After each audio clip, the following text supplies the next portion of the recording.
Assalamualaikum warahmatullahi wabarakatuh. Nama saya Arta Natal dengan NPM 231457. Pada kesempatan kali ini, saya akan mempresentasikan mengenai antropologi hukum dalam perspektif budaya dan sosial demi memenuhi syarat ujian tengah semester mata kuliah antropologi hukum.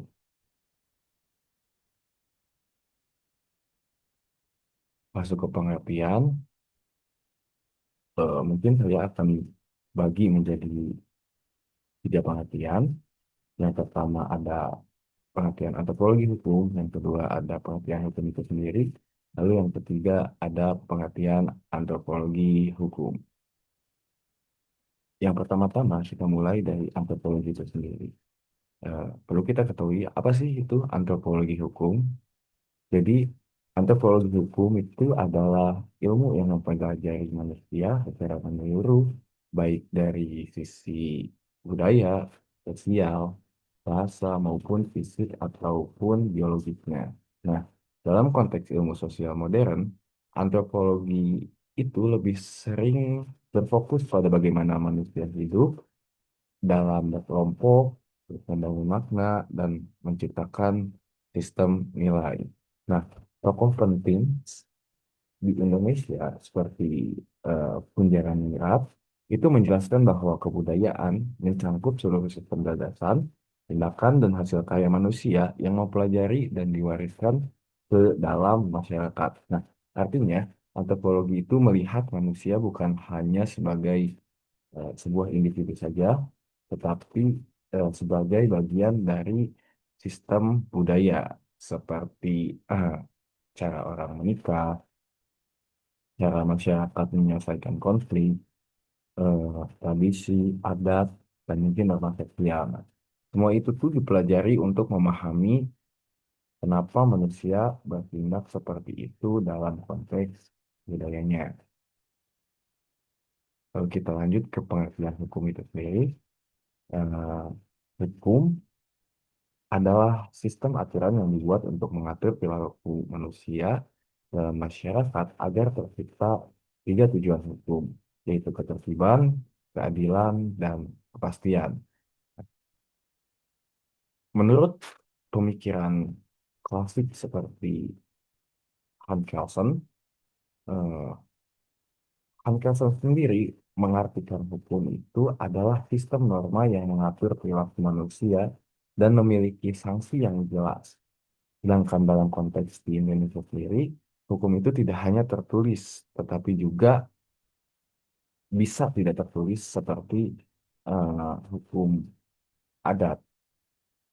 Nah, hal-hal yang menjadi fokus utama atau hal-hal yang penting dari hukum itu sendiri adalah hukum itu mengatur hubungan antar manusia, hukum juga memiliki sanksi jika dilanggar, dan hukum dibuat oleh otoritas eh, tertentu, lembaga seperti lembaga legislatif gitu. Namun dalam kenyataan sosial, hukum itu tidak selalu berdiri sendiri. Dia selalu dipengaruhi oleh budaya, nilai, dan kebiasaan masyarakat. Makanya eh, bisa ada hukum adat yang lahir di Indonesia. Nah, lalu kita masuk ke antropologi hukum itu sendiri.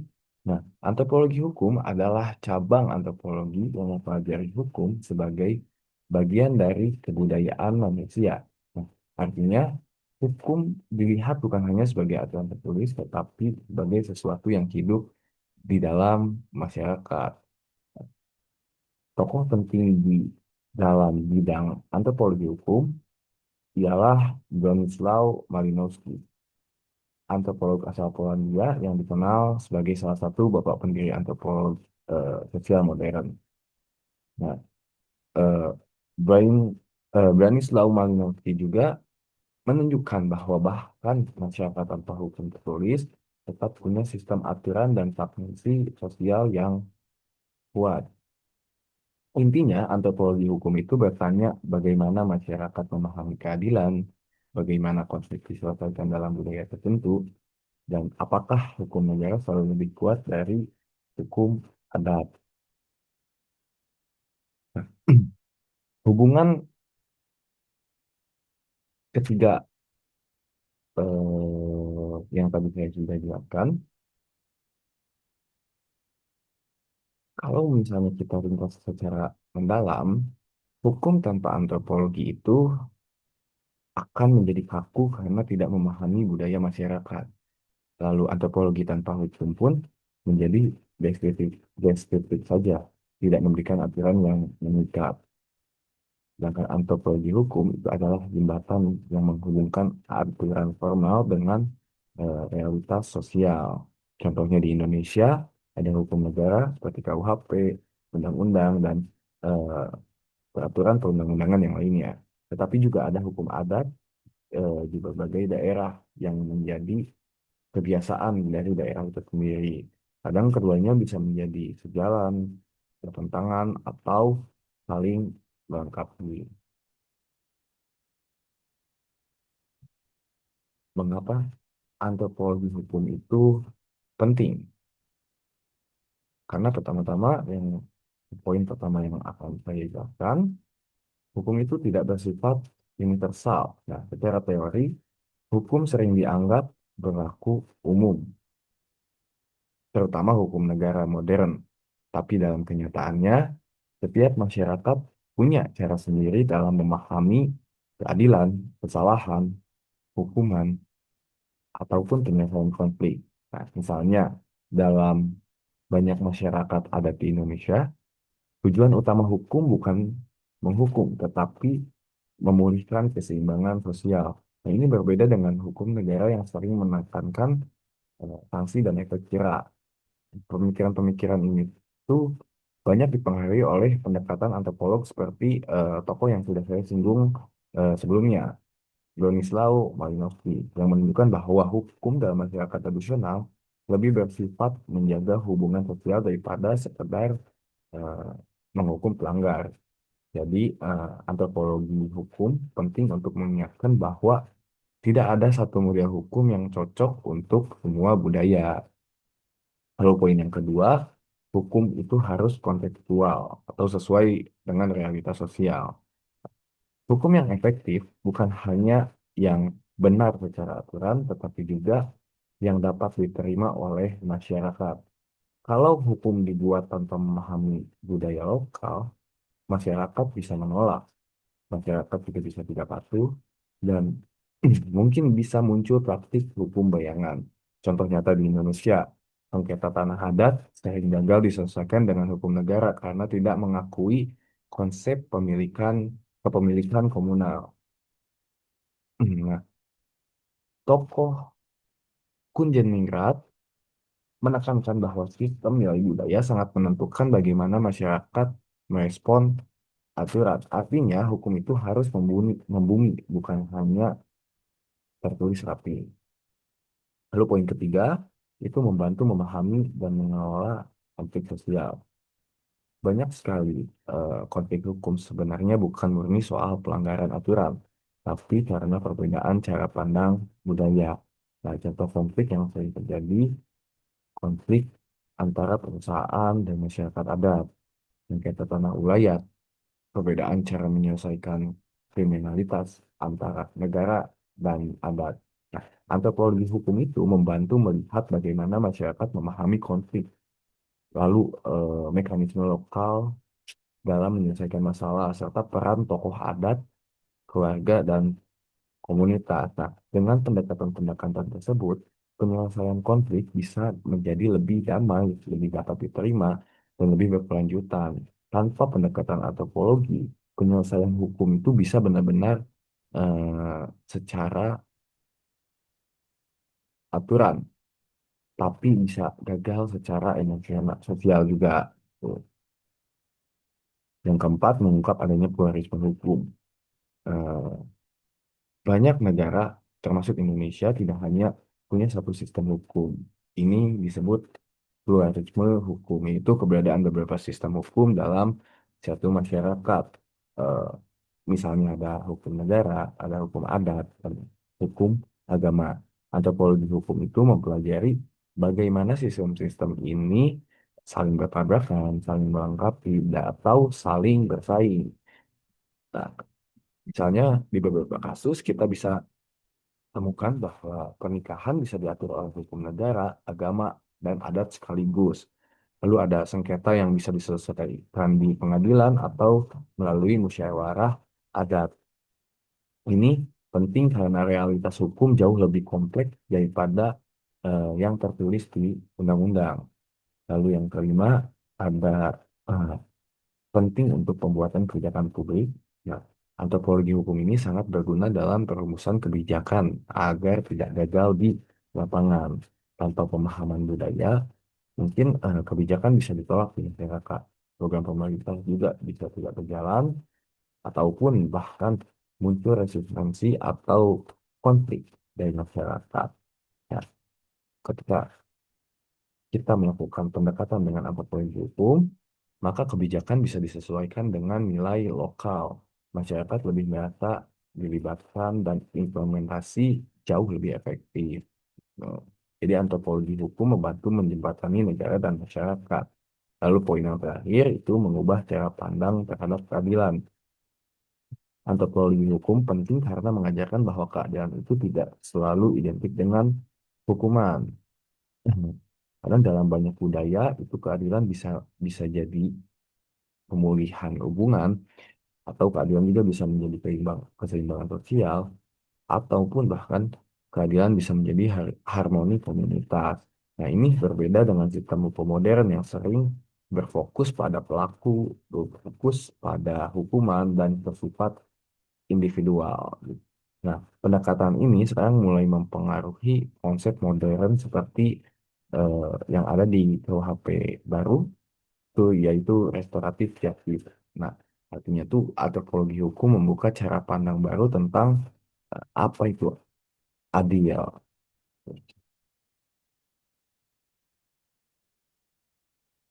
Lalu kita berfokus pada kajian.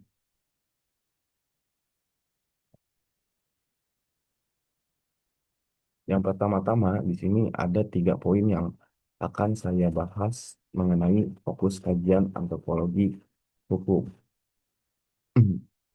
Dalam fokus kajian antropologi hukum, hukum terdapat beberapa poin.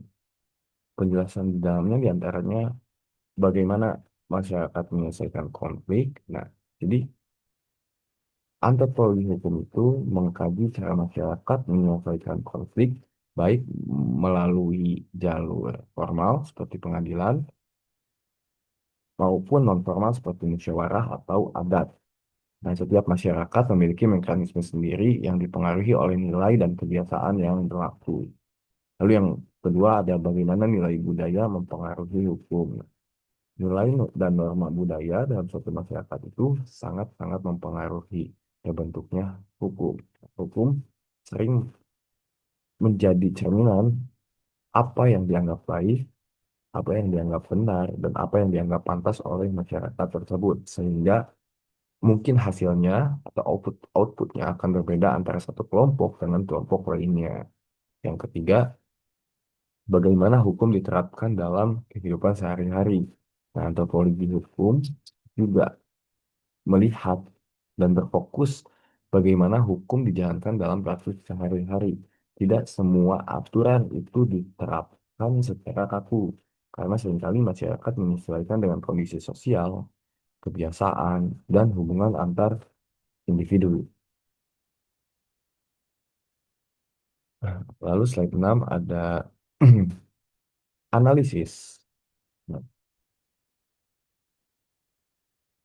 antropologi hukum itu menunjukkan bahwa hukum tidak selalu seragam di setiap masyarakat. Nah, perbedaan-perbedaan seperti budaya, nilai, dan kebiasaan itu bisa menyebabkan adanya variasi dalam aturan yang berlaku, sehingga hukum dapat berbeda antara satu daerah dengan daerah lainnya. Lalu ada hukum adat, itu eh, menekankan pentingnya hukum adat sebagai bagian dari sistem hukum yang hidup di masyarakat. Hukum adat seringkali lebih dipatuhi karena sesuai dengan nilai dan tradisi lokal, sehingga memiliki peran besar dalam mengatur kehidupan sosial, lalu dipengaruhi oleh kekuasaan. Nah, antropologi hukum juga mengkaji bahwa hukum tidak lepas dari pengaruh kekuasaan. Pihak yang memiliki kekuasaan dapat mempengaruhi pembentukan dan penerapan hukum, sehingga hukum eh, tidak selalu bersifat netral, melainkan dapat mencerminkan kepentingan tertentu. Lanjut ke pluralisme hukum, itu pluralisme hukum itu adalah kondisi di mana dalam satu masyarakat terdapat lebih dari satu sistem hukum yang berlaku secara bersamaan. Nah, sistem-sistem hukum tersebut dapat saling berdampingan, berinteraksi, bahkan terkadang saling bertentangan, namun tetap digunakan oleh masyarakat sesuai dengan konteks dan kebutuhannya. Seperti hukum negara. Nah, hukum negara itu adalah hukum yang dibuat oleh lembaga resmi negara dan berlaku secara nasional. Hukum ini bersifat tertulis atau hukum-hukum negara itu bersifat tertulis serta memiliki sanksi yang jelas dan ditegakkan oleh aparat penegak hukum. Lalu yang kedua ada eh, hukum adat. Hukum adat itu adalah hukum yang tidak tertulis dan lahir dari kebiasaan-kebiasaan, tradisi, dan nilai-nilai yang hidup dalam masyarakat tertentu. Nah, hukum adat itu biasanya bersifat lokal dan lebih menekankan pada kesepakatan serta keharmonisan sosial. Lalu ada hukum agama. Hukum agama adalah aturan yang bersumber dari ajaran agama tertentu, baik agama-agama yang ada di Indonesia. Nah, hukum agama ini mengatur kehidupan umat beragama, baik dalam aspek ibadah maupun hubungan sosial, dan biasanya dijalankan berdasarkan keyakinan masing-masing pemeluknya. Nah, lalu ada konsep living law atau hukum yang hidup dalam masyarakat, eh,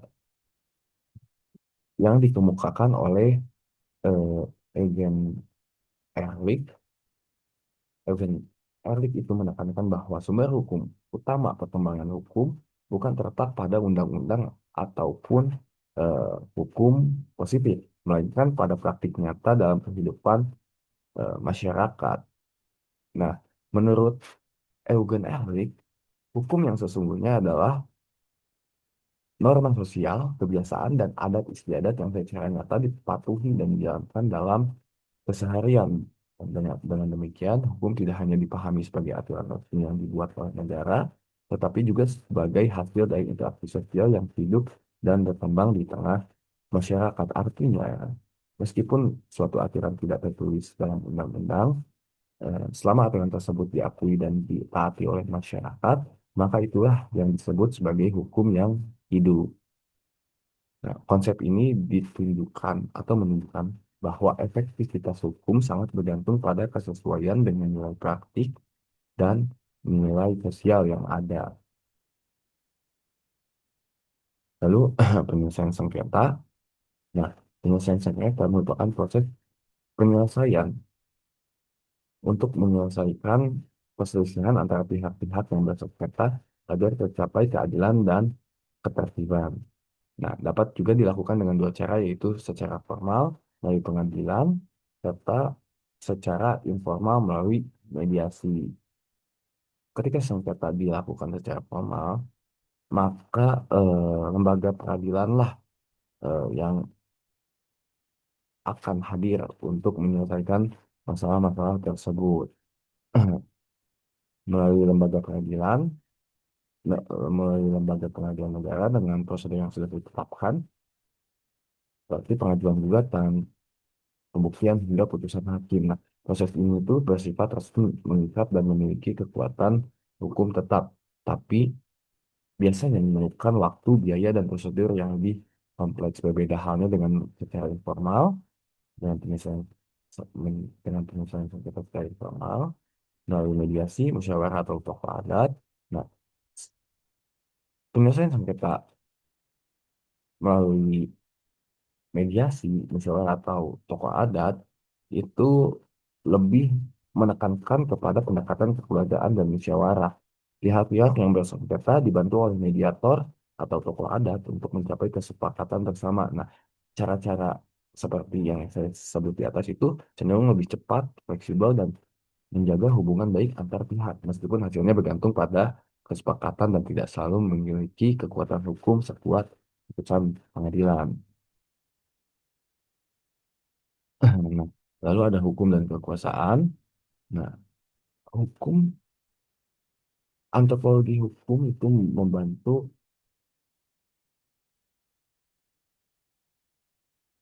membantu menjembatani hukum dan kekuasaan seperti eh, menjadi alat kontrol sosial. Nah, hukum dan kekuasaan itu memiliki hubungan yang erat dalam kehidupan masyarakat.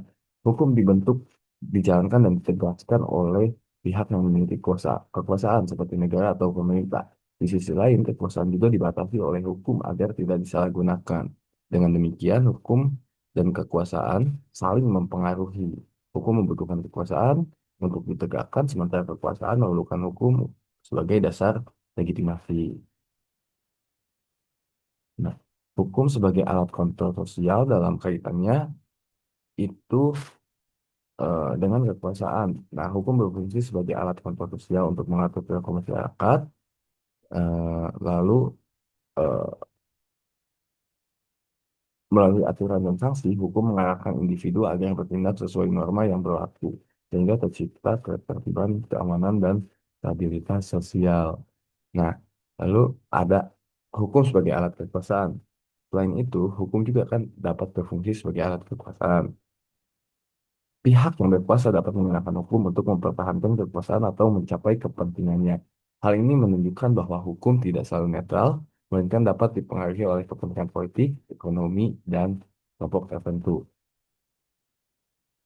Nah, tokoh-tokoh, eh, mungkin saya akan membawakan beberapa tokoh seperti Bronislaw Malinowski, eh, menyatakan dan menekankan bahwa aturan hukum itu berbeda dari aturan sosial lainnya karena adanya sanksi yang timbul dari hak dan kewajiban yang diakui oleh masyarakat.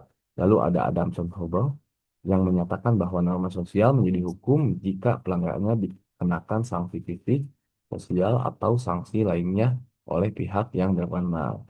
Lalu ada Clifford menekankan pendekatan interpretif, memandang hukum sebagai sistem makna, budaya, dan pengetahuan lokal. Nah, kesimpulannya, dari pembahasan ini bisa disimpulkan bahwa hukum bukan hanya aturan tertulis, tetapi bagian dari budaya dan praktik sosial yang ada di masyarakat. Nah, untuk memahami hukum secara utuh, kita harus melihat konteks masyarakatnya. Mungkin sekian yang dapat saya sampaikan.